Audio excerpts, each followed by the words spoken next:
Hey crew, before we get started today, I just wanted to remind you to register to vote in the general election this November 3rd. Whether you do it in person or you're voting by mail, you can even do it early in some districts. Get it done. Go to vote.gov to register, or if you need to check your registration or if you have questions.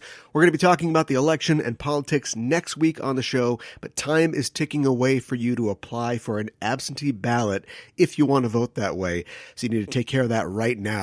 You may be able to register at the polls in your state on the day, but if you're not sure, please still go to vote.gov and double check that that's an option for you before you go.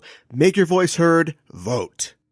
Jason Inman is my guest on the show today, and I had a great time talking to him. Jason has a new graphic novel coming out this fall called Jupiter Jet and the Forgotten Radio, and you can pre-order it now. It comes out on November 10th of this year. We say October 7th like a couple of times in the episode, but it's now November 10th. If you like comic thrills and pulp action and plucky heroes, Jupiter Jet will be your jam. So give it a look and pre-order it now. I'll leave a link in the show notes so you can do exactly that. That's it for me. Enjoy my talk with Jason, and with that, let's get underway.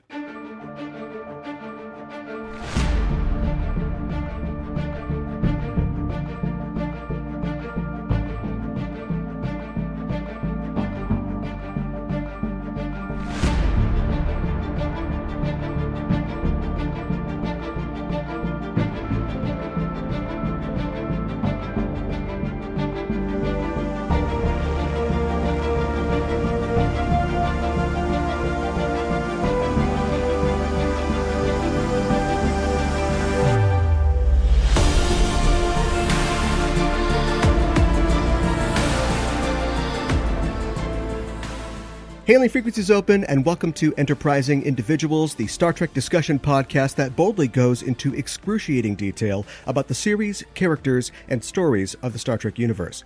I'm your host, Aaron Coker, a.k.a. Caliban, and I've given a million ladies a million Vulcan neuropressures, and they all meant something.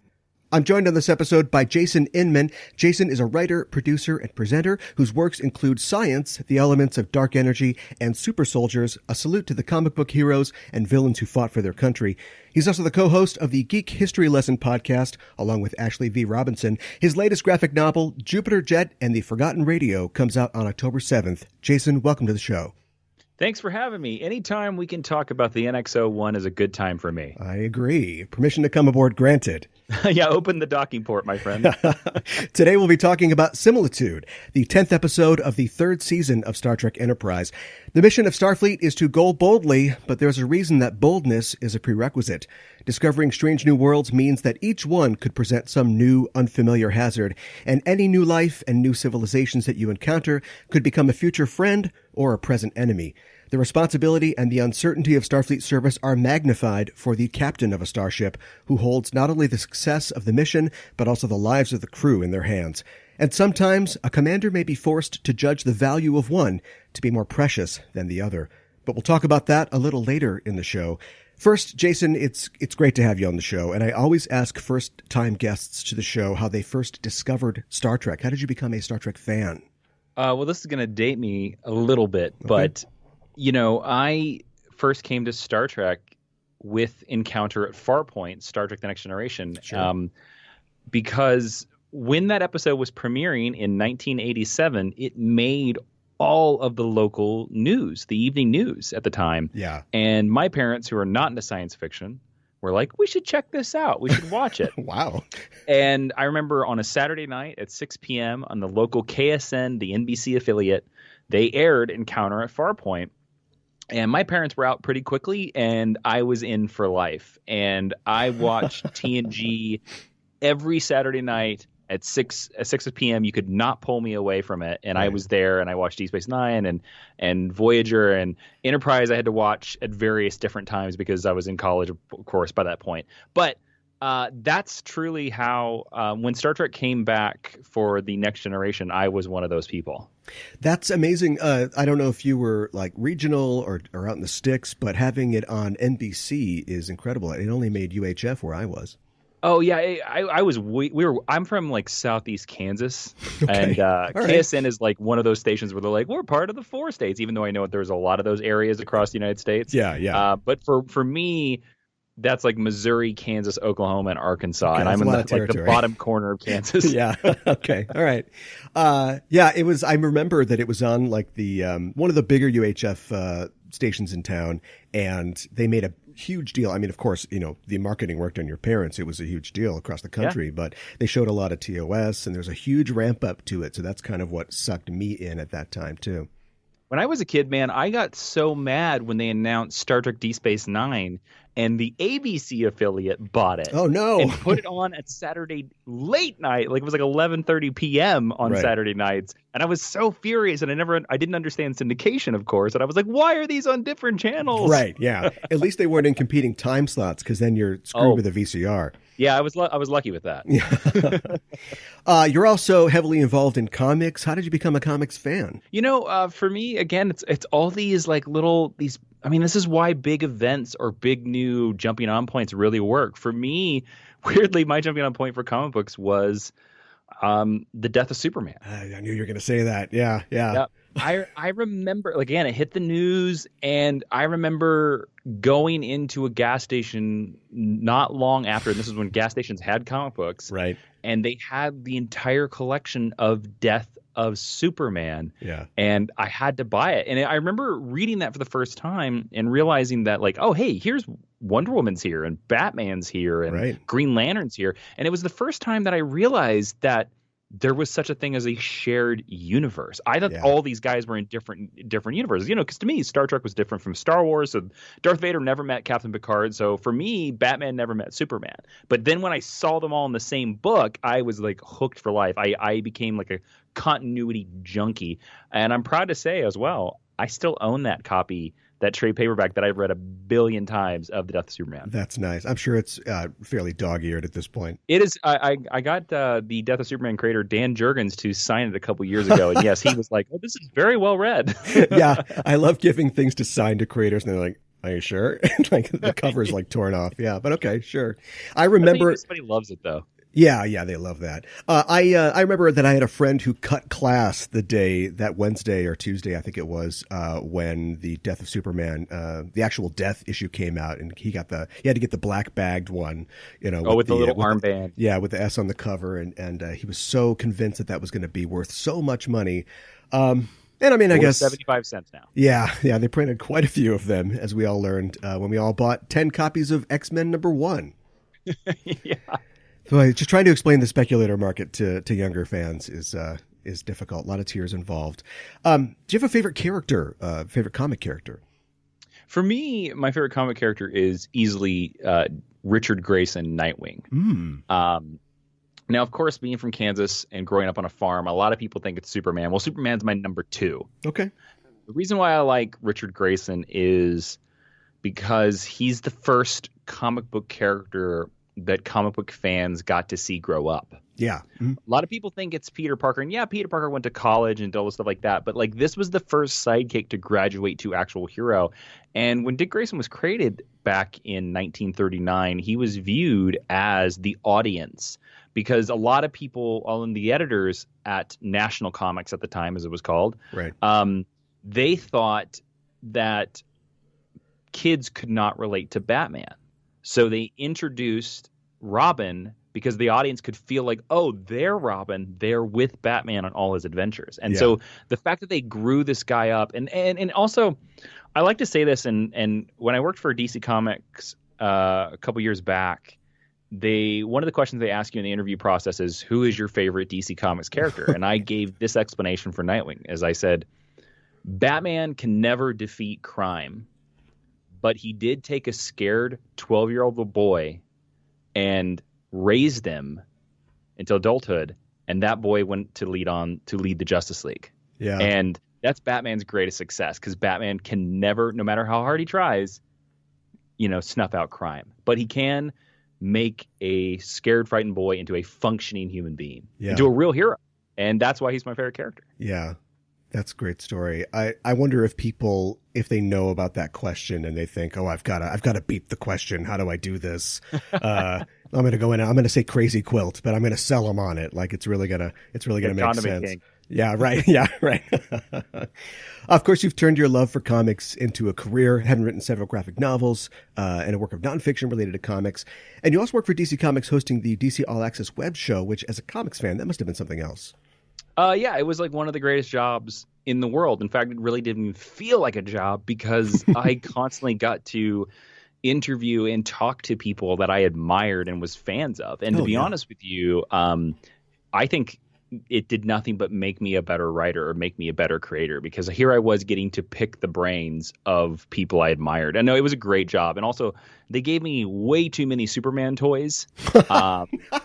Because that's one of the benefits of the job, right? Is that you get a lot of the free swag. Yeah. Because it's just sitting around, and they're just like, here, take it, here, take it. And for 3 years, I was like, yes, yes, yes. But now I'm paying for that hard because there's too many. I have too many rooms with Superman stuff. You've got Superman stuff all over the place. As in my time as a fan going to cons and later as a journalist, like interviewing creators, I never get used to meeting the people whose work that I've read and idolized for years.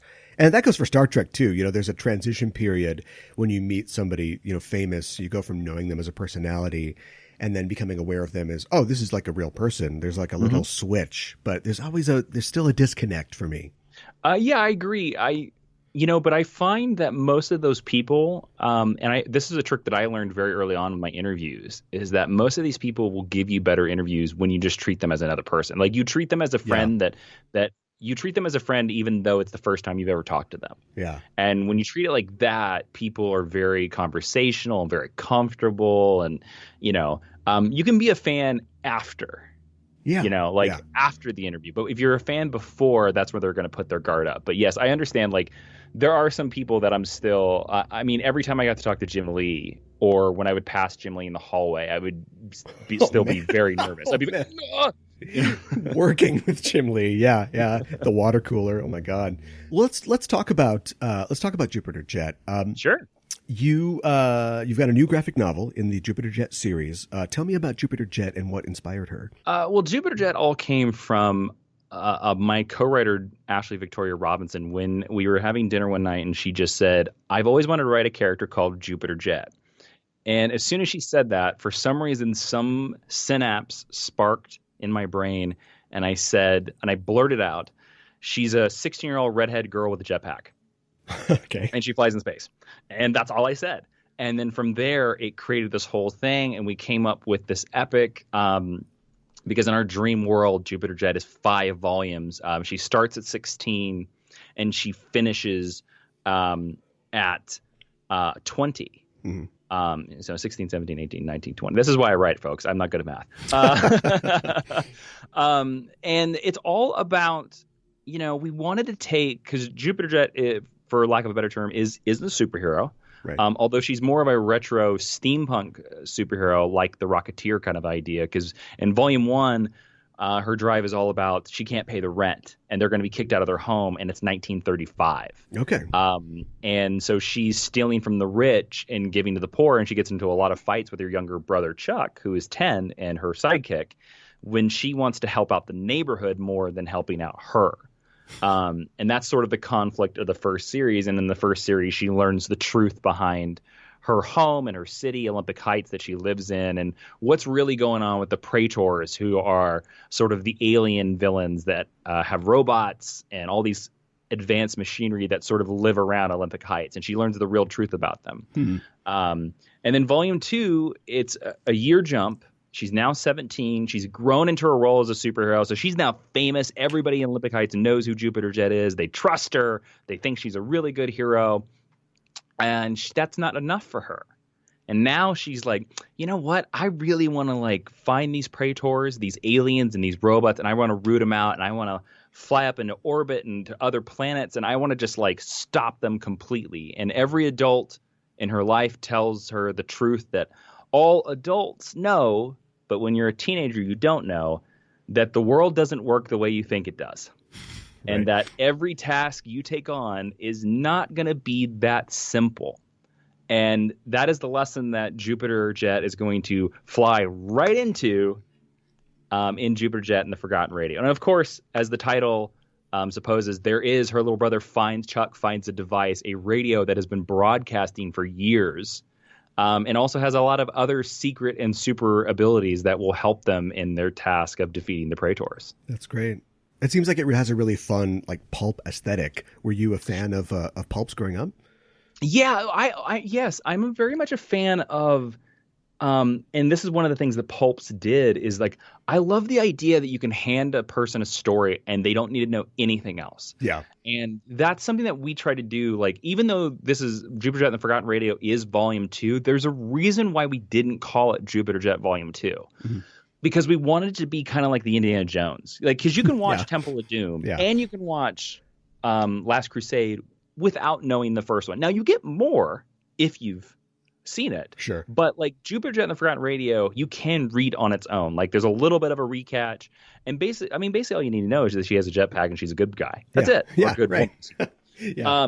But yeah, we really wanted it to be just fun, simple, and also like perfect for all ages. And I mean all ages. When I say all ages, I don't mean it to, a lot of people will take that as, oh, that means that you're going to talk down to me. No. When I mean all ages, I mean like Pixar. I mean that an 8-year-old can watch this and get something out of it, but so can a 40-year-old man. A 40-year-old man will read it as well and still like it. It does not talk down to them.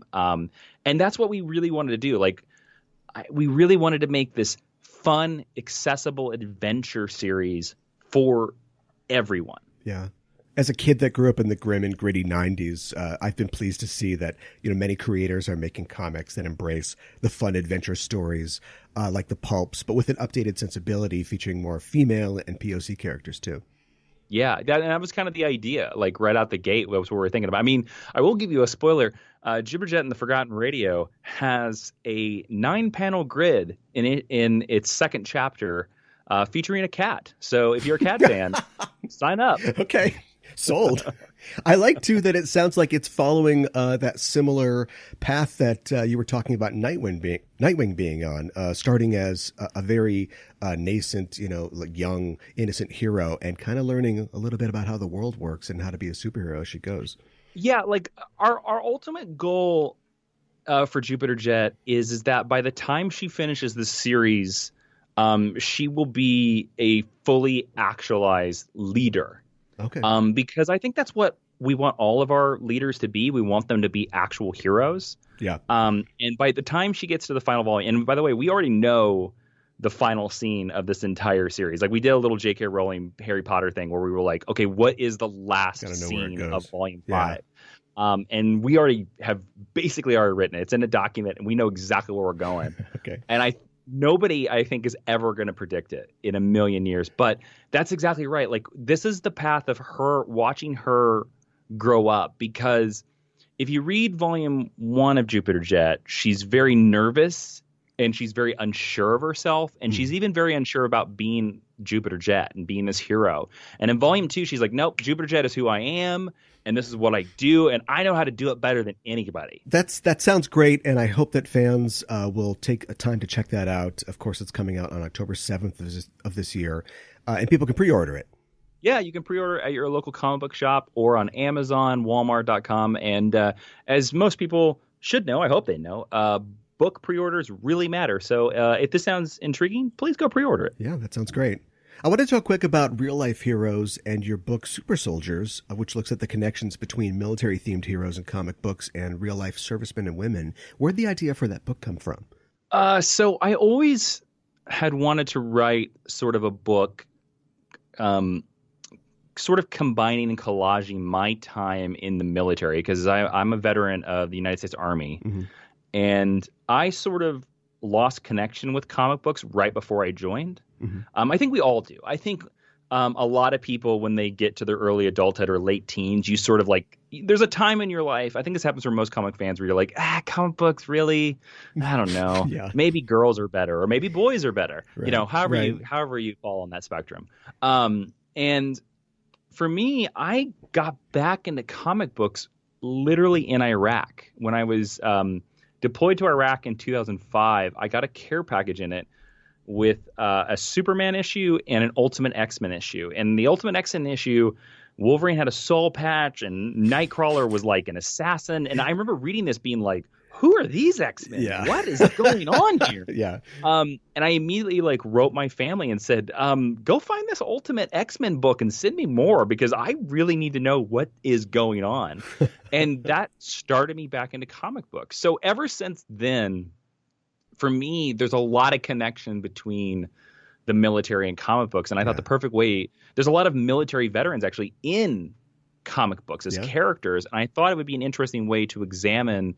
Basically, the book is a way for me to be like, this aspects of their story remind me of this time in my military, or what this is, or this is completely unrealistic, or this is very realistic. And each chapter is based around a different hero. I cover, like, of course, the most well-known Captain America, Captain Marvel, War Machine. And you might be surprised who I think are really good representations and who aren't. I'm always fascinated by how many superheroes have a military or like a law enforcement background. And I guess the parallel is clear for a lot of them being heroes and protectors. What's interesting to me is that many of their origins are connected to a specific historical conflict and also the context of that time in which it happened. And of course, the timeline of comics, it's very elastic because many of these characters are over 80 years old. Not every superhero can be frozen in ice like Cap or be immortal like Wonder Woman. So the conflicts in which they got their start, they often have to be updated. Yeah, the most recent example that I can think of off the top of my head is that many people don't realize that Tony Stark first had his accident in the Vietnam War. Yeah. And then I believe it was Warren Ellis that updated it to Afghanistan. And now it has been updated again to Nameless Desert Conflict. Okay, sure. It's somewhere where there's a desert and the army was there. I can see that because, we've had a couple desert conflicts in our recent history, but maybe it's also a move to sort of depoliticize it. And it's also, it's a little depressing because I think when you just say nameless desert conflict, unfortunately to the average American, they go, okay, that makes sense. We're off somewhere. Yeah. So they keep updating conflicts, more and more. And I think they're going to do it, through the next century as well. But personally, I believe that, Frank Castle is firmly entrenched in the Vietnam War for me. And I kind of like the idea that he's just this crazy 60-year-old or 70-year-old wandering around taking out. I think it makes it more interesting if he's older. Yeah. Plus, that great, was it Garth Ennis did that great Fury Days Gone By series. And he's like, nah, screw Afghanistan or whatever. It's Vietnam. That's really important. Especially with a guy like Fury who could be a guy that's from World War II and just keeps taking the Infinity Formula, right? And just keeps staying young. Well, that also comes to the question too, and it's a debate that a lot of people have had that, to me, one of the biggest characters that's tied to an event is Magneto, of course, tied to the Holocaust. But if that character is tied to the Holocaust now, that means he's 90. Yeah. So you can't really have a 90-year-old supervillain. So they're obviously going to have to update that somehow. I've heard a lot of people, and I kind of agree with this. A lot of people think that he should be updated to be African, and he should be a survivor of Rwanda. Oh, sure. Oh boy, that's chilling. Yeah, I'm kind of for that, actually. Yeah, I'm not against that because I was having a conversation about this exact thing the other day, and I was thinking, from an intellectual property perspective, I mean, I guess they can never get rid of Magneto, but maybe like we should start phasing that character out and looking for characters or creating characters that could be connected to, like you said, the Rwandan genocide or other events. Like maybe it's okay to let that guy go. But as long as you've got like Nick Fury and Captain America and people always bringing up the past in World War II, maybe we're just stuck with it for now. Yeah, that's fair. I mean, I don't know if we're going to lose World War II in any kind of media until maybe that generation has passed on either. Yeah. Well, why did you choose Back to Trek? Why did you choose this specific episode, Similitude, to discuss today? I picked Similitude because Enterprise gets more flack than it deserves, my friend. It does. It is not as bad as anybody thinks it is. And Similitude, for me, is the finest Enterprise episode. Interesting. I think it takes everything that Enterprise did right and amps it up. I think it has such a strong character arc in this episode. And I also think the best Trek episode should make you feel something. And I think if you get to the end of this episode and you don't feel anything for Sim, then you are heartless. Why are you watching this? Yeah. Yeah. As a part of my ongoing Trek education, I just finished a full watch of Star Trek Voyager. And it's a show that I'd seen most of, but not the entire thing. And going through the whole thing really evolved some of the ideas that I had and some preconceptions that I had about the series. When it comes to Enterprise, I think I've seen like the 15 most important episodes, like the really big plot ones or the ones that are on top 10 lists, but I haven't seen the whole thing yet. And so it's the Trek show that I really know the least about. It's interesting because Enterprise is definitely sort of this is not an intentional pun. I apologize. I'm just using this phrase. The best of both worlds. Yeah. Because it is a serialized show. Yeah. Because threads do carry on. Similitude actually affects the rest of the third season of Enterprise. But also it's very episodic, which to me is like, I find refreshing nowadays. Like I love shows now where it's like this perfect kind of, threads carry through, but you don't need to watch every episode anymore. Yeah. I really appreciate it because I think we've gotten too far down the Game of Thrones line where everything has to be connected. Because to me, those shows, every time you watch the new season, you're like, okay, what was going on? I forgot it all because it's so complicated. Yeah. But Enterprise also has the advantage of being post Star Trek Voyager, and you can tell there's a lot of stuff in Enterprise that is a definite reaction to Star Trek Voyager, because Star Trek Voyager, I like it a lot, it's very uneven. Yeah. It's almost like every 3 seasons or every 2 seasons, Voyager completely changes the tone of its show. And you're just like, oh, what? Okay, now we're not a show about the Maquis. Now we're a show about insane sci-fi 2-parters. Oh, now we're not about that. Now we're about all of the Doctor. Right. What? Right. And then you can look at the production history of Voyager and you can kind of see like, well, they switch showrunners almost every 2 seasons. So that explains a lot of it. Whereas Enterprise, it's interesting. Enterprise's tone shifts are due to the network. Yeah. And it's very interesting that it's trying to react. Like its first 2 seasons are very much like they were too comfortable, but they did go back to the TOS thing of like, let's park 3 strong characters right in the front and base the whole show around the 3 characters. And yes, Reed and Hoshi and Mayweather suffer because of that. But also like by the time you get to the end of Enterprise, I mean, I think you really love Trip, T'Pol, and Archer. Yeah. And Archer also has the most complete character arc of any of the Star Trek captains. Oh, sure. Yeah. I think that like the more, just to that point, like the more I watch of Enterprise, I know that like for myself, like you used a comics example before about how you had a period where you kind of stepped away from comics, like, I'm not sure if this is me going forward. That was me near the end of Voyager and the beginning of Enterprise. It was like, this is a lot of Trek. And now there's this series that's going to be set way in the past of the franchise. Is that the right way to go? But having seen more and more of it, I really like that pitch, that concept for a show. And I can really see how they wanted to differentiate it from earlier shows, like Voyager, showing that humanity isn't quite the tea-swilling, soft-spoken diplomats that they'd eventually become. Like it's rough and tumble. And to your point about like Archer, like I just watched the premiere recently just to get it back in my head, and like going from that to the end, like you really do see Archer like go through a whole thing and change a lot. And that's they're to be commended for that. Well, yeah, and it's interesting, too, with Archer because in season 1, especially in the pilot, he's very much gee golly. He's like, gee golly, let's go look for some aliens. Yeah, we got to find these aliens. And when you see that, you're in the first season, you're kind of like, this guy's going to get his ass kicked. Like, he's just not going to last very long. He's going to find somebody he punches and they don't fall down, and then he's in trouble. Yeah.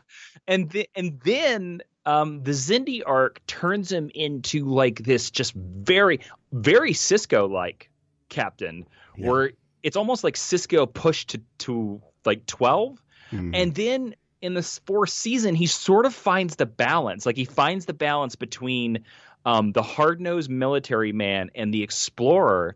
And in the middle of the 4th season, you kind of look at him and the way they're portraying that character and the way he's bringing these alliances together and the way he's able to talk to the Andorians and Tellarites in ways that the Vulcans can't. Yeah. And you look at that character portrayal and you're kind of like, I see where Kirk comes from now. Mm-hmm. Yeah. Like, I see how this guy births Kirk. Yeah. It's a throwback too. I think that this show Enterprise feels more like military or naval fiction than any Trek series has since TOS or the TOS films. They're not living on a cruise ship like Picard and crew. It's rougher, it's more regulated.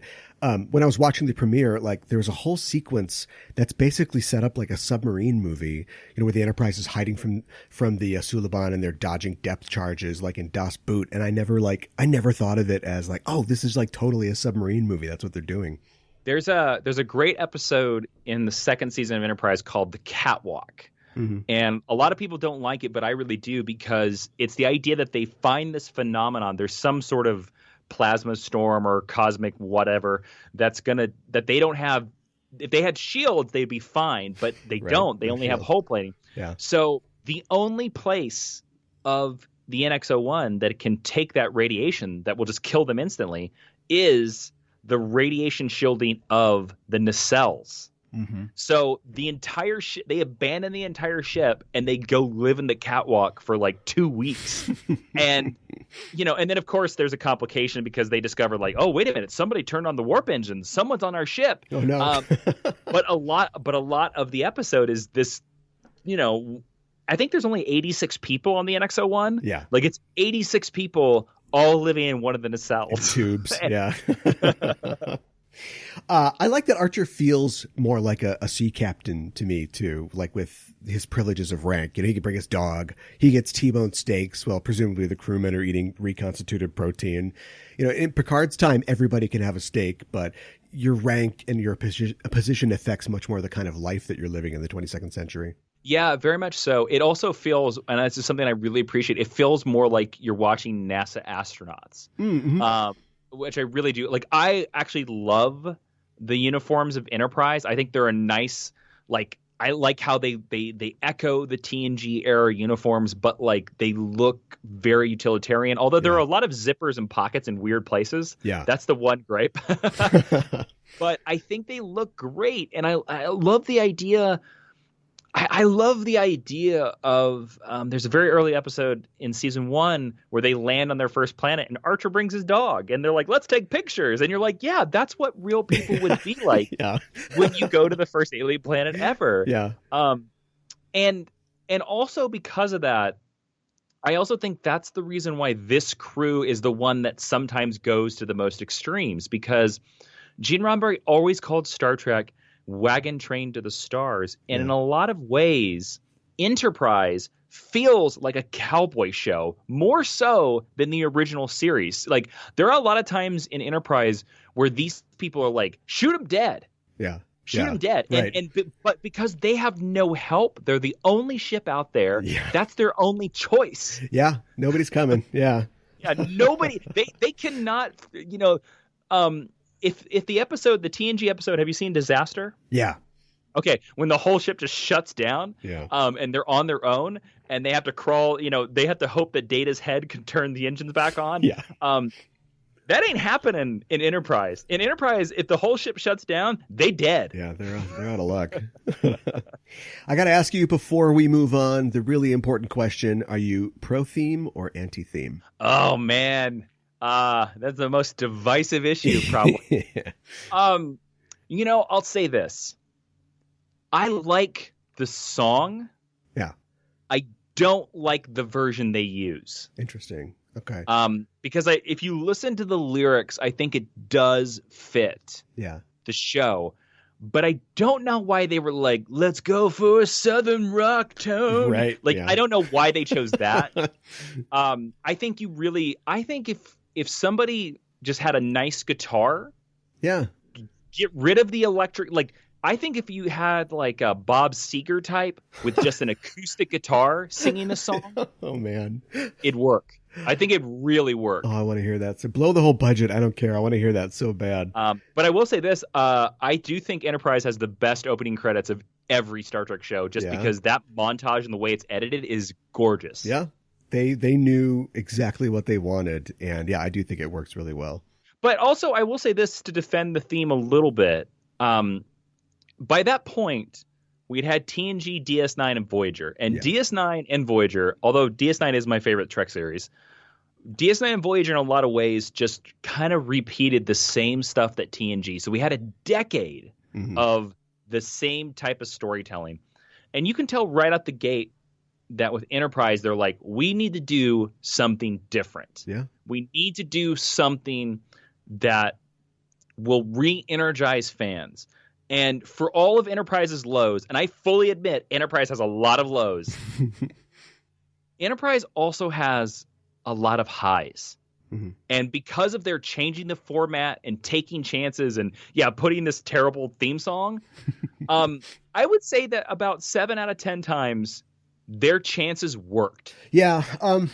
But the 3 times it didn't. Oh, boy. Man. It's the theme 3 song. out of 10, not so much. Yeah. Well, we're talking the Enterprise episode Similitude. It's the 10th episode of the 3rd season. It first aired on November 19th of 2003. The episode was written by Mandy Koto. This is Koto's first script for the series. He was brought on as a staff writer for the 3rd season of Enterprise and would contribute 14 scripts total to the show. He was promoted to showrunner for Enterprise's 4th and final season after failing ratings, and the box office failure of Star Trek Nemesis had led to a lack of confidence in the leadership of Rick Berman and Brannon Braga. Along with producer Mike Sussman, he steered Enterprise back to its initial conception as a TOS prequel, producing many fan-favorite episodes and resolving many issues of continuity between Enterprise, TOS, and the TOS film series. The episode was directed by LeVar Burton, who of course needs no introduction, and he became a fairly prolific director for the franchise, directing a total of 29 episodes of post-TOS pre-Discovery Trek. No Starlog date for this episode. It's not given in the running time. And your assignment, Jason, if you can, is to give us a 25-word synopsis of Similitude. Oh, boy. Don't count that. No. Is that a quantum word? 25-word synopsis, yeah. Oh, boy. Do I have to count them out or will you count them? Remember, I'm bad at math. Do your best. Okay. The engines of the NX-01 shut down, forcing the ship to clone their injured main engineer, who is the only one that can fix the engines. Morality issues and tears happen. That's exactly 25 words. Morality and tears. Star Trek Enterprise. That's perfect. Here's some interesting facts from our memory banks about this episode. This episode is an episode of firsts from a chronological view of the franchise, as many Enterprise episodes are. This is the first mention of a tricorder in the franchise chronologically, and the only mention of a tricorder in Enterprise. This is the first time we see a funeral on board ship in the franchise from a chronological perspective. It's also the first time we see a crew member buried in space via photon torpedo casing, or in this instance, a photonic torpedo. This episode also establishes that the NX shuttle pods do not have a head aboard, so short trips only in the shuttle pods. It's also interesting to note that when the shuttle pods are attempting to tow the NX-01, Lieutenant Reed measures the force being applied to Enterprise in kilodynes. Dynes are a part of the CGS, or centimeter gram second system of units, a precursor to the general adoption of SI, or the International System of Units, known colloquially as the metric system. Nearly all measurements in Trek series are given generally in metric units. The metric unit of force is the Newton. This episode was popular with both fans and the show's creators. Brannon Braga praised the episode. He specifically cited the heightened moral tension of its placement within the Xindi arc, and the revelation to T'Pol of Trip's feelings for her without Trip himself being aware. Phlox actor John Billingsley called Similitude one of the third season's strongest hours, and fans voted the episode as the third best episode of the series in a UPN poll. Third best? That's what they said. And of course, this is, I think they took this poll before like the last 5 or 6 episodes of the series had aired. Yeah. So with an asterisk there. And this episode would go on to win an Emmy for music composition. Let's talk about the guest stars in the episode, all of whom are younger versions of Trip, or in this case, Sim. Shane Sweet appears as Sim at 17. Sweet's first recurring role was that of Seven Wanker on the Fox series Married with Children. I don't remember that character. He would go on to He would go on to a number of TV guest appearances in the 90s and early 2000s. He transitioned into voice acting in the early aughts, and he continues to voice act to this day. He's also done voice work for a number of features, including Deadpool, La La Land, and Terminator Dark Fate. Adam Taylor Gordon appears as Sim at 8 years old. Taylor Gordon appeared as a young Trip previously in the third season premiere The Zindi in a dream sequence. Gordon had a short career in Hollywood, but he would go on to appear in the feature films Cellular and Cheaper by the Dozen. And Maximilian Orion Kesmodel, wow, appears as Sim at age 4. Kesmodel would also have an abbreviated Hollywood career, but he had a recurring role as young David on 6 Feet Under, as well as appearing in the feature Max Keeble's Big Move, and he had guest roles on the series Charmed and ER. Well, let's talk about the episode itself. And of course, this episode is set in the Delphic Expanse, which is this strange Bermuda Triangle-like area of space where weird things happen to ships. And it's part of the season 3 of Enterprise. It's essentially, as you mentioned before, it's a season-long story arc of them trying to reach the Zindi homeworld and stop them from using their super weapon. And it's ironic to me that for years, Trek writers had tried to tell long stories and had tried to add serialization to the franchise, to their respective series. And the higher-ups like Berman and Braga were stopping them at every turn from doing that. And then Braga and Berman get, sort of the head writership or the control of Enterprise after they create it, and they try to do the exact same thing. And it's like, why is it okay now? Yeah, so every episode in season 3 of Enterprise, as I like to call it, not Star Trek Enterprise, is connected to the Zindi arc. Even the episode that is one of my favorites, the cowboy episode called North Star, has a little bit, they all get like a little nugget connected to the Zindi arc. Like there's something. And to be honest with you, I remember when because I was watching Enterprise live, and I remember they announced the Zindi arc, a lot of people were like, oh man, this is never going to work. And I've rewatched it a couple of times. And I actually think it for an arc, it builds very nicely. There's a couple of nice turns, like about a quarter of the way in, they change the expectation. And then the build up to them chasing down the weapon is pretty epic. Yeah. It's so interesting that like fans thought that wouldn't work because, of course, like it's been a while since the end of DS9, but yeah, that's how the DS9 wrapped up. Like Hans Beimler, Robert Wolf, Ron Moore, these guys turned the last season of DS9 into like a season-long epic. And really, they did this while Berman and Braga, ironically, were off making Voyager, so they couldn't stop them. And I think they were ahead of their time in a lot of ways, because most genre shows now are serialized. Like, they keep the storytelling going from week to week. And the streaming model has only helped to solidify that as the way TV stories are told in the 21st century. Yeah, you're very right. Like, there's a lot of ways, and I think some fans would argue, is it Babylon 5 or is it Deep Space Nine that truly introduced serialized television to modern TV? And either way, they were both around the same time in the early 90s. Yeah, they were both pioneers of that storytelling method. I mean, I remember the last 10 episodes of Deep Space Nine being so interconnected that you were just like, I can't believe they're doing this. Like it's so, but actually, to be honest with you, I'm so glad they did it that way. Yeah. And it also makes you take a step back from Deep Space Nine and wonder, should they have done that for the entire series? How much stronger would that series have been? Would the series have been stronger or weaker? I don't know. It's a fair argument either way. It's tough to determine. Yeah. I mean, they certainly didn't hit the reset button every time. I mean, the stakes that they would set would remain, but yeah, I mean, it would be an Odo thing one week, a Quark thing the next week, then some Dominion War arc. And yeah, it wasn't continually, adding a new chapter to the novel that is DS9, although I've heard it described as, novel television.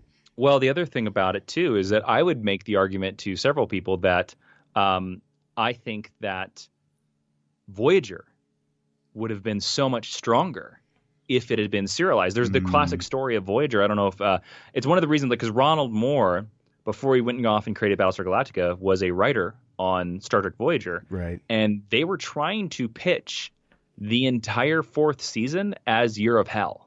Right.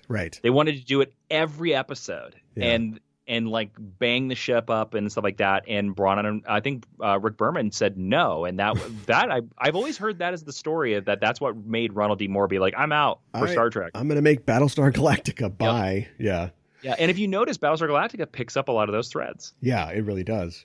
And Braun and Braga, I think, took a lot of those threads and put them here, because the Zindi arc is very much, by the time the 3rd season of Enterprise ends, the NX-01 has holes in it. Yeah. The size of like a football field. Yeah. Yeah, they're really beat up when they finally get to their mission. I was trying to figure out what makes a story on Enterprise an Enterprise story specifically. You know, they're boldly going. Great question. They have a similar mission to the other crews, but do you think that there's a singular thing that sets an Enterprise story off from its predecessors? First off, I just want to give you a huge compliment because I've been on a bunch of other Star Trek podcasts because I love Star Trek, and that quite possibly might be the best question I've ever been asked about Star Trek. Just what super open-ended questions that we can't answer. The best question. That's such an interesting way to think about it, right? Like, what makes this an Enterprise? What makes it an Enterprise episode over a Voyager or Deep Space Nine? Yeah. I have some bad answers if you want to hear them. I'd love to hear them. Sure. I don't think this defines the whole series, but I have to point just emotionally to the hostility that you see between the crew members, especially in this episode. Okay. There's a different emotional tenor. Like when, you know, clearly we've got a conflict here because we've got a new Trip who's basically the old Trip, and Archer goes to him, and it would be a conversation between, say, you know, Riker and Picard. That would be a heartfelt thing.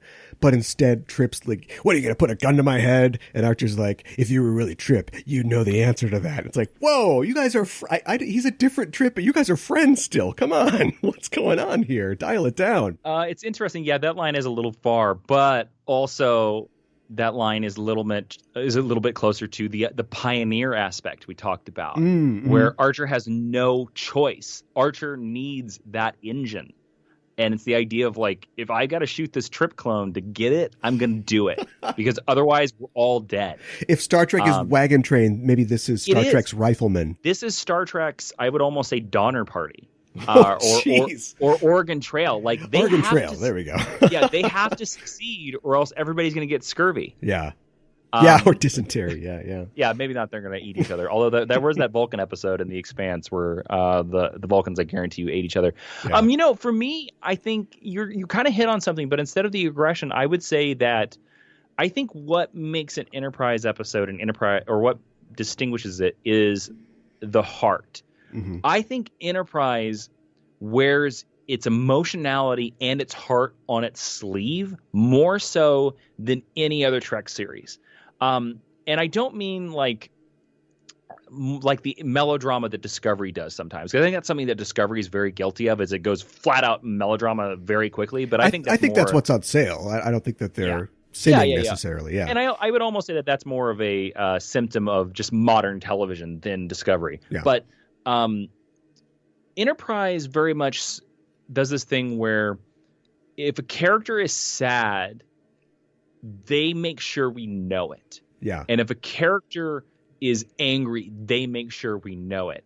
And a lot of times in Enterprise, they don't go out of their way to explain that a person is mad or a person is sad. They just like show you a scene. And a lot of times, they'll have the other characters be like, why is he so angry? Or why is he so sad?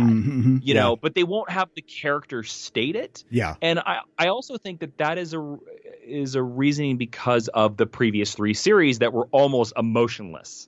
Yeah. I think that fans don't like Hoshi a lot, but I kind of like Hoshi because she just experiences those emotions. You know, she's kind of a coward. Like, she's terrified. They're out in space, and to Archer, it's fun and it's exploration, but to her, it's like scary and inconvenient, you know, and I like the fact that she expresses those emotions, and sometimes it doesn't make her super effective in a crisis, but I like that too. And I like that, you know, again, like Trip is the guy that wants to fix the car. Yeah. Reed is the guy that's like, man, we have the biggest grenades that have ever been built by humanity. Yeah. And I want to blow them up. Yeah, please. Yeah. You know, so like, yeah, I do. Like, all of these characters are sort of the natural progress, or the furthest extreme of those archetypes that we had seen on previous series. Yeah. And we can identify with them for that reason. Yeah. I mentioned before that Enterprise seems to steer more into the military fiction side of its premise. You know, later we meet the Makos, a Marine-like division of soldiers who are specifically there to fight. I love the Makos. I really do. Their roles would be absorbed by, they'd just be yellow shirts, in like TNG. Yes. And it makes sense for the era in which the show is set. But do you think that Trek was feeling the pressure from other more action or military-based series like Firefly or Battlestar? I think so. Yeah. I do think so. I think that's a very valid observation. And it's interesting to note that when the Makos are introduced in season 3, they do make a very big deal about them in the beginning of the season, and then they kind of just disappear. Yeah. Right? Yeah. But when you think about it logically from a writer's perspective, the Makos make absolute sense, because if Starfleet is like sort of the future Air Force, then the Makos are the future Marines. Yeah. And it makes sense that there would also be a future Navy and a future Army that we just have never seen before. And also, like, I mean, it's one of the things I like about Star Trek Beyond is that spoilers for Star Trek Beyond. Am I spoiling Star Trek Beyond for you? No, I've still seen it. Yeah. Okay. That, the character, I can't remember the character's name, but the character Crawl is a Mako. Yeah. I love that reveal because, and yes, you have to assume that, all of those organizations are sort of just folded into Starfleet, which becomes the Armada peacekeeping wing, as they say in a later movie, to all of the United Federation of Planets. Yeah. And that Starfleet just gets the name because they were the ones on the NX-01. They were the first people to go out there and do this. Yeah, yeah. Something that I think that divides Trek from true military fiction is, of course, the ideals of the Federation, or in this case, I guess, the ideals of Starfleet as the exploratory wing of the United Earth government. But also that the captain of a starship has full responsibility for what happens when they're on a mission. They have commanding officers, they've got regulations, but when you're in the middle of the Delphic Expanse or you're on the edge of known space and you can't get a call back to headquarters, it's kind of up to your discretion how you tackle the problem and how you represent the Federation. Exactly. It's like the old captains of sailing ships across the Atlantic and the Pacific. You're on your own. Yeah. And a lot of terrible choices are going to have to be made. Sometimes, yeah. Yeah, and some captains are going to be able to handle that well and be okay, and some captains are going to turn into absolute monsters, which, to be honest with you, to me, sets up the rogue captains of the original series way better than anybody ever thought of. Like Enterprise, I think, sets that up quite well, because in the original series, captains are going evil left and right. Yeah. Yeah. But if you think about that, Starfleet had 100 years of just, you're on your own, sucker, figure it out. Mm-hmm. Yeah. You get that in TOS. People crazy. You get that in TOS sometimes. Characters who are just like, what are we doing out here? Like, we shouldn't be out here. We're in the middle of nowhere. And even Kirk in a lot of those episodes is kind of, if he doesn't figure it out, they're dead. Yeah. And they have to totally face the complete unknown. On Earth currently, you can call anybody anywhere at any time for the most part. So, if you're a soldier in the military, you have contact with your superior officers. You get an order, you can confirm that order, and you can question that order. But there's always a superior officer that you're taking orders from. And at least for yourself, your responsibility is sort of deferred if you're following somebody's orders. But starship captains in the middle of nowhere, the buck stops with them. Yeah. Yeah.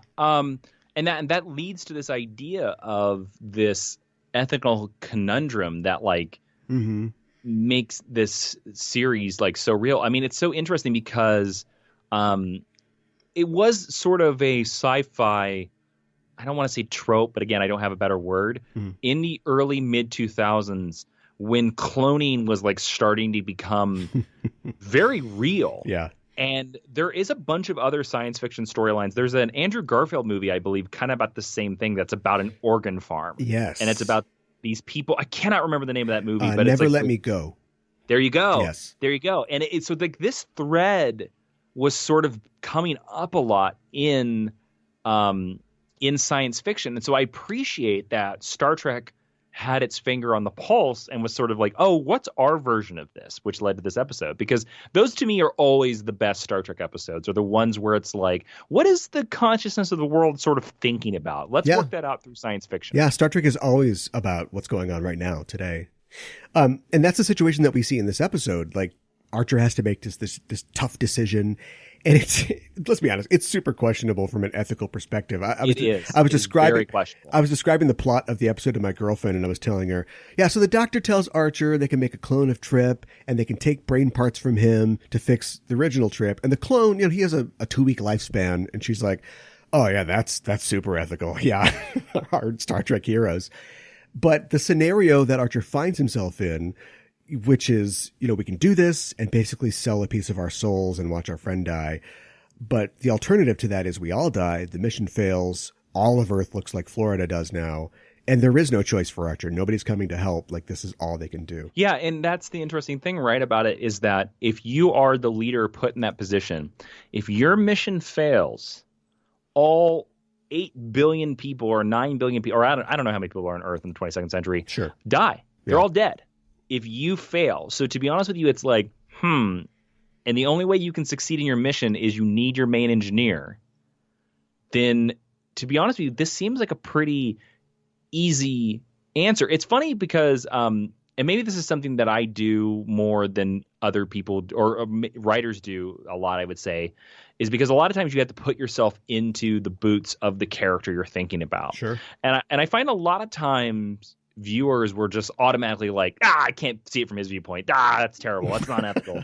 But when you think about it from Archer's viewpoint, and you're responsible for these 85 people, you're responsible for the 8 billion people back on Earth, and Phlox gives you this choice. Yeah. I don't see any scenario where any captain doesn't make that choice. Yeah. And they kind of like give it away when it opens with Trip's funeral, and you're pretty sure that Trip's not going to die at this point. Yes. But the whole episode. What a great teaser, though. Oh, it's a great tease. And the whole episode, once you kind of figure that out, becomes this twist of the knife of, it's not Trip, but it is Trip. He's got his memories, his ingenuity, and he's looking for a way out. He's kind of scrambling. And to add to the tragedy, there might be an enzyme that could help him live, but it would be trading old Trip essentially, old Trip for new Trip. And plus, maybe the doctor knew that this was never going to work out, but it had to be done. Yeah. Well, again, it's a lot of it. Again, it goes back to that pioneer attitude. And that's the thing I love about Enterprise is this idea of, well, we could do this, but it's going to be held together by Scotch tape. Do you want to do it? And on Enterprise, they always say yes. Whereas like if you were on the Enterprise D, Picard would be like, we need further study. Yeah, we got to just back out of this. We'll come back when we know more. Yeah. Data, have you run an experiment on that yet? Yeah, right. Have Wesley use some nanites to fix it. And then 2 acts pass, and then they just make that decision anyway. Yeah, right. Yeah, this is like really like the true Trek needs of the many situation. Yeah. I was thinking about it. This is their Tuvix. It is. Yeah. It is. And I think I like Tuvix. I like that Tuvix episode quite a bit. Too. I do too. But Archer never gets the crap that Janeway got for Tuvix, though.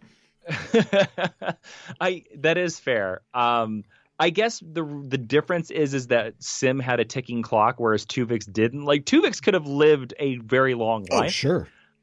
Whereas like Sim was going to die in 7 days anyway. So yeah. It's like, have you ever seen a lot? Talk about this episode again with you. Have you ever seen the first season episode of Enterprise, Dear Doctor? Yeah. Okay. It's funny when you mentioned the top 3 episodes. I have a feeling I bet that's number 1 on whatever that list is. But that's another amazing episode, and it's basically an episode baked around the Prime Directive doesn't exist at this time. Mm-hmm, mm-hmm. And Phlox wants to help. There's 2 species on the planet. One species is dying and one species is thriving. Mm-hmm. And Phlox figures out that what is killing the original species is that basically it's evolution. They are dying because the planet is intentionally killing them so that the other species can thrive. Yeah.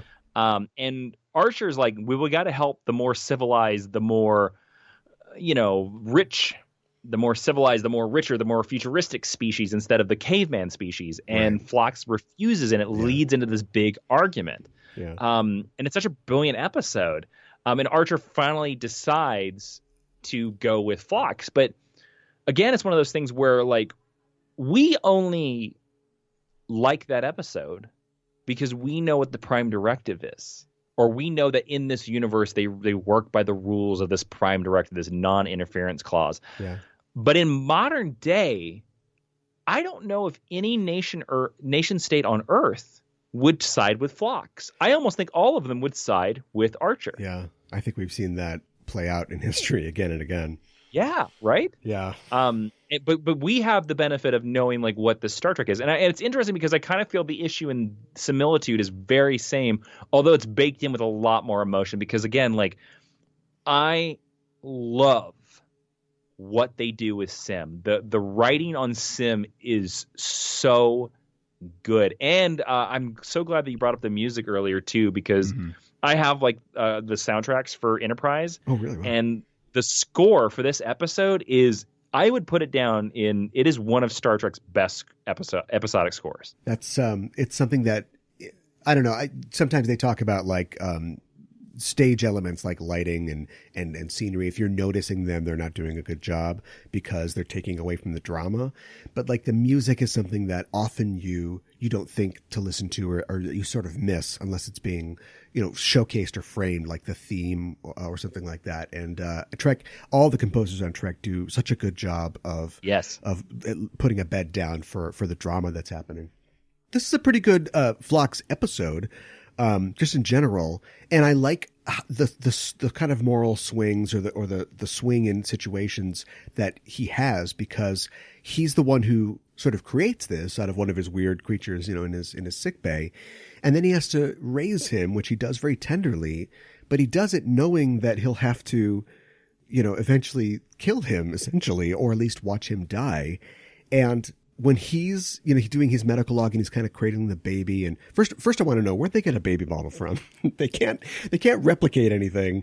And there's no kids on board. So I don't know where they got a Gerber baby bottle from. They have some sort of 3D printer though. That's true. Because they do make parts. Yeah, that's true. And yeah, 3D printer, which I think was probably not like extant. It was not real when the show was made, but yeah, you're probably right about that. Or he's got some baby alien monkey that he feeds with it. That is fair. Like I mean, I would. Phlox is the one doctor of all of Star Trek without a replicator that'd be like, yeah, he has a baby bottle always on hand. He's got a junk drawer filled with stuff somewhere. Yeah, he's got all kinds of stuff in that bag, man. And I just love early in the episode when he's feeding the baby and he's talking about raising a human child and he isn't weirded out.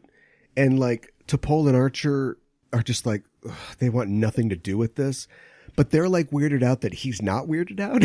Like there's just like this complicated sort of moral exchanges happening. That's one of the smarter character bits that they do with Phlox, and they do that throughout this series. Is that Phlox is one of the few main character aliens that truly has a different perspective. Yeah, he's alien. Us. Yeah, he's very alien, and that's something that Star Trek tends to whitewash away. Is they tend to have the aliens think like us. Like the last one that I could think about, like Neelix basically thought and acted exactly like Starfleet. So did Kes. Yeah. Quark was one that thought very differently from the rest of the crew, but I think the only reason why he did is because he wasn't Starfleet. But like, Worf basically on TNG basically acted like Starfleet and humans. Like he didn't. He growled a little bit more, but.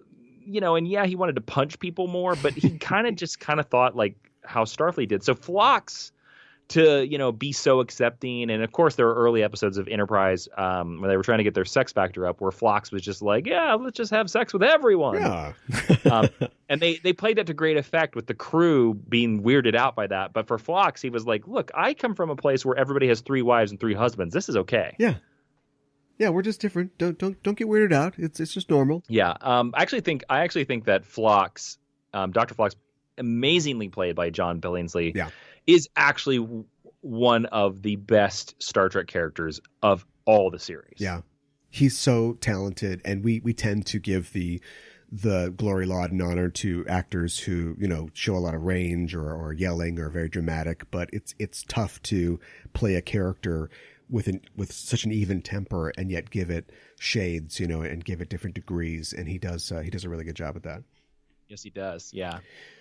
This episode, like a lot of Trek episodes, features a doppelganger or a double of one of our characters.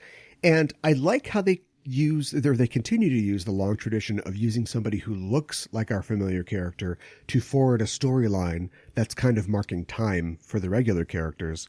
In this case, the T'Pol Trip romance. Yes, and to be honest with you, it's interesting because it's an interesting thing that at the beginning of this season 3, you could tell that was one of their goals. Usually in like most writers' rooms, when you start out, you'll put up on the board, these are our season-long goals. Like by the time we get to the end of the season, we want these things to happen. Yeah. And so you could tell with Enterprise season 3, they obviously were like, okay, by the time we get to the end of the season, we want T'Pol and Trip to be together. And they started out pretty strong with that in season 3. Mm-hmm.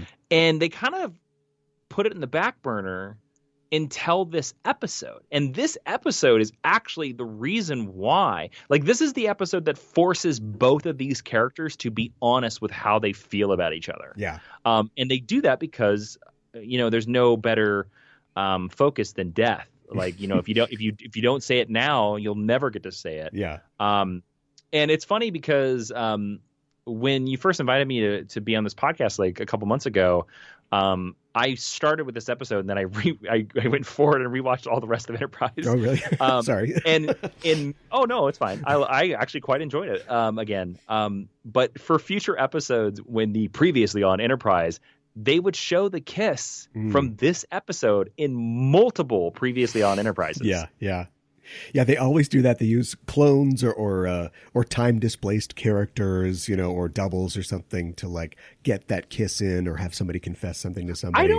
I don't mind that, because I think in this episode again, and I know I keep putting down, but like again, the character arc of Sim is so amazing. Yeah. And it's interesting because there are lots of doppelganger episodes, and to me, the most infamous one is the Commander Riker when he finds Lieutenant Riker on the planet. Yeah.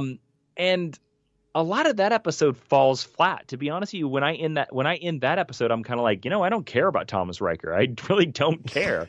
And they could have done something very strong with that. Yeah. By letting Riker, this is where I was 15 years ago or 12 years ago. I don't remember the time of distance, but like they really could have played up, because they sort of dabbled with it, but that's the different type of storytelling of TNG compared to Enterprise. Yeah. They really could have played with, this is a Riker that loves Deanna. Yeah. That is going to marry Deanna. But instead they were just kind of like, they went to dinner once. Yeah, right. Yeah, I mean, it's called Second Chances, right? Like, yeah, there you go. And I think the original pitch was to replace William Riker with Thomas Riker, and they backed out of that. There's so many spots where you can just kind of write off like the death of Riker as a character. Like, I like Riker, but really the advancement is he takes over the Enterprise at the end of Best of Both Worlds, right? Like, that's what you do with Riker, but they didn't. And then they move up to like, there's other ones, but you go to season 6, here's a chance to like bring on a different new Riker. They don't do that. And so he just becomes the guy who's just the XO for like 15 years. Yeah. And it becomes really weird because when you first meet Riker, one of the first things Riker says a command. In the first season, he wants a command. And he says that he wants to be the youngest captain in Starfleet. Yeah. And then when he starts turning down commands, you're like, that doesn't fit your character at all. I always thought that there was an episode in the run of TNG that was missing, that we needed an episode that Riker finally admitted why he turned down all those commands. And to be honest with you, since they eventually married off Deanna and Riker anyways, I was hoping that we would get some episode where Riker was like, I realized that I love you, Deanna, and that's the reason why I never took another command, because I didn't want to leave you again. I left you once on Beta Z many, many years ago, and I regretted it ever since. I was never going to leave you again. I wasn't going to pick my career over you again. Exactly. Yeah. And I always felt that like just a scene or an episode of that would have fixed all of the Riker problems. But because they didn't do that, you're kind of like, yeah, this guy really like tanks his career. Yeah. It makes good headcanon, though. I'm going to believe that happened at some point. I hope so. That's kind of my headcanon for this, yes. I love all the weird things that happen in the Delphic Expanse, and this one in particular is really cool and dangerous. Like, one thing they should definitely do is throw some magnets, or some iron, just some pieces of metal or something into this cloud, because this thing is like death for ships. And if you just throw something magnetic out there, hopefully in a couple years it'll all clump together into like a big metal ball or something like that. That's funny. You just throw some block out there and it's yeah, I mean, just the fact that like these space barnacles get all over the ship. It's like, that's cool. cool. I don't know if we've seen something like that before. I will say that, yeah, the inciting incident of all these particles is a little goofy, but there are plenty of episodes of Star Trek out there that make all kinds of gobbledygook. Like, there are so many episodes where they're like, oh, our phasers don't work. Why? Well, it's a duonetic field. And you're like, well, what's a duonetic field? Some Star Trek thing. Don't worry about it. Yeah. It's the thing that we need the plot to happen. You know? So that's what these are. But one thing I really appreciate with the Delphic Expanse is that in a lot of these episodes in this season, the Delphic Expanse is very weird and it is very strange. And for a show that is basically set pre-TOS and pre-TNG, where we see that by the time of TNG, the Federation is pretty normal. Mm-hmm. And a lot of people may not consider this, but if you look at the official maps, the star charts, the Delphic Expanse, by the time of the 24th century, is very much in the Federation by the time of the 24th century. Sure. So I appreciate that they were like, you know what? Most viewers will think that this is not a strange area because they've seen the later shows. So let's create an intentionally weird and strange and laws of physics don't work because that way we make it dangerous for our characters. Yeah. And it's something that doesn't get referenced on the show a lot. And I don't think they have to necessarily, but the way, just the slow creep of expansion of the Federation, and they're seeking the unknown, but more and more is becoming known. And it even happens in a way to the Delta Quadrant. When Voyager goes out there, I'm sure if they haven't tackled this in Picard yet, but I'm sure they've got outposts in the Delta Quadrant using quantum slipstream or something like that. There's always, the Delphic Expanse is this really weird area, but now it's just in their backyard. It's like, don't step in the pothole in our backyard. Yeah, it's interesting. It's just, I like that concept. I understand why they did it. I think it's really good. Another thing that I really like that they do in this episode is we get to see the little remote control ship that is in the opening credits. That is also, we hadn't seen it since the pilot. Yeah. And I think having that scene with Archer and Sim and having them recreate the opening scene or one of the finale scene, of the pilot is very emotional and very interesting. Yeah. It's really neat. Do you know, just as a huge Enterprise fan, do you know if we've seen that model before, on his desk or something like that? To be honest with you, I couldn't tell you. I don't think it's on his desk at all. And I don't think it's in his quarters at all either. But I know that that's the first time we've seen it since the pilot. Yeah, I can believe that he took it with him too. It being his father's, the ship is his father's design. Yeah, yeah, that's a touching scene. As we wrap things up here, is there anything that you've left unsaid about Similitude? The one thing that I would say is that in Star Trek, there are a lot of episodes where they put the entire construct, the believability of the episode, on one character / actor. Mm-hmm. And if Connor Trenier was not as good as he was, this entire episode would not work. Yeah. But because he's so good, and also because the younger versions of him, I actually don't think there's a weak version of Sim in this entire episode. I actually think every actor they cast, the teenager and the small kid, are all really good. Yeah. The very young kid who's reading the War of the Worlds, I can't remember exactly what it is he says, but he's like, oh, my mom read this to me. Where are my parents? There's this kind of sense of dread. He's cute, but also it's this kid knows that something's not right. Yeah. And so I will say that kudos to the casting department of Enterprise for finding these kids. So the acting in this episode is on point. And I would argue that this is one of the best acted episodes of Enterprise of the entire run. Well, I wouldn't disagree. Well, let's talk My Space Dad Can Beat Up Your Space Dad. Who's your favorite captain and why? For me, it's Captain Sisko. Yeah. As the best captain. Although I will say, we've been talking about a lot of Enterprise. Archer is my number 2. Yeah. For this. But I go Sisko because there's something that a lot of TNG forgot. Picard is so stuffy. Mm-hmm. And he doesn't talk to his crew. And even the final episode of Star Trek Next Generation, All Good Things, is about him being like, oh, this is my family. Mm-hmm. Sisko is buddies with his crew from the very beginning. Yeah. He has them over for dinner.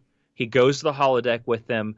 But also Sisko's the dude that he's very clear that he's like, hey, when we're working. Right. And I'm your boss. Right. You're going to listen to me. And they all respect him for that. Yeah. But they also love him because they know him as a real person.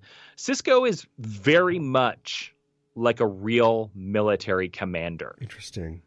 That is how a real military commander operates. Like, there's a line, and then there's also like, we all have to blow off steam together because we're in dangerous situations all together. And if you don't blow off steam with the people under your command, they're never going to respect and love you. And they're never going to like jump into death for you. Huh.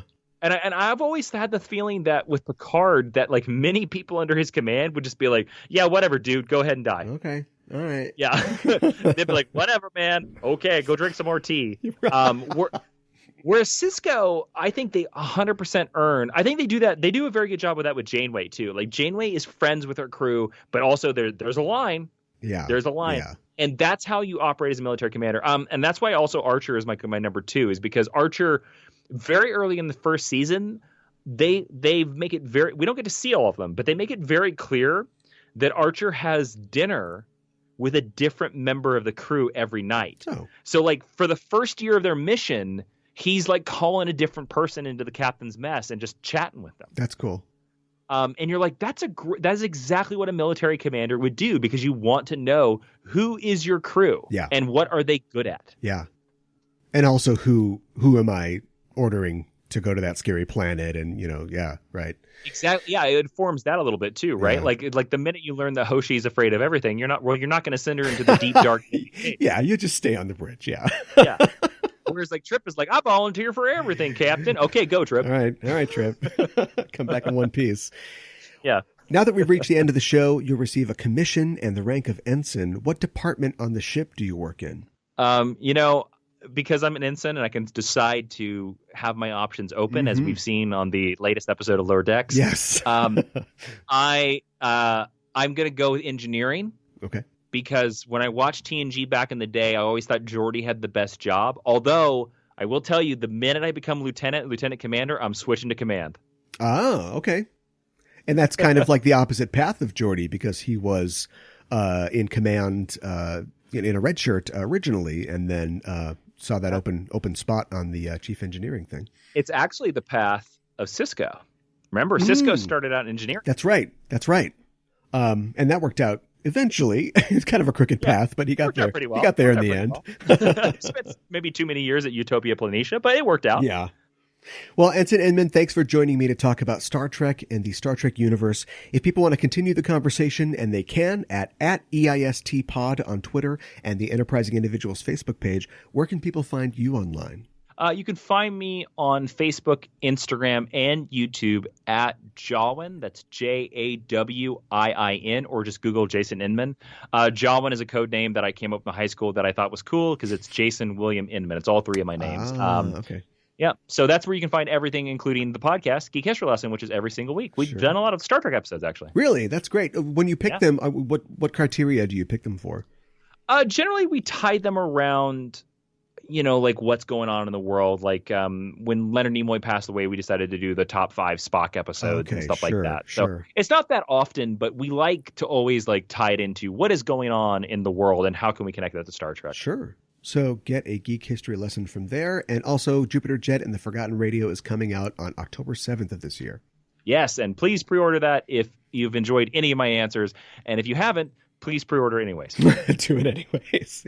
Well, we're signing off until the next mission. Hailing frequencies closed.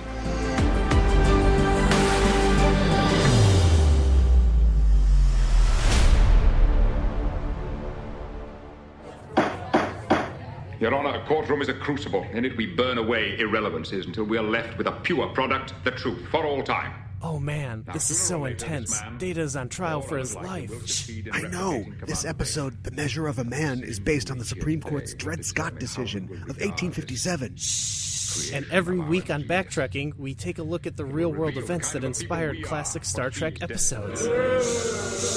Sorry. Shut up! Who are you? We're the hosts of Backtrekking. I'm You Caliban. will both be taken to the brig and from there to the nearest starbase, where you will answer charges for what you have done.